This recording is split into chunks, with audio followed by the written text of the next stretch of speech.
What's up mga amigos? Good day, another buo tayo ng ating e-bike dito sa warehouse natin. No? So kasama natin si Toto. Ayan, binubuo na niya yung ating unit. So mayroon na niyang customer, kukunin na lang. So buuin lang namin yung unit na to para ready to go na sa Malabon. Doon kukunin ng customer. So pakita ko sa inyo. Ayan, so yan mga amigos, no. Bali binubuo ni Toto yung wirings. Yan yung dabis nating technician ng mekaniko dito. Tapos ito yung mga wirings natin dito sa battery. Silipin pa natin yan. Bali ang unit pala na to ay C6 unit, no.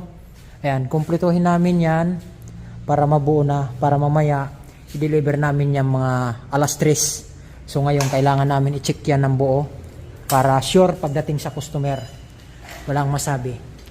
Ayan, buuin lang namin yan. Tirahin lang nituto muna yung mga wirings, no. So yan.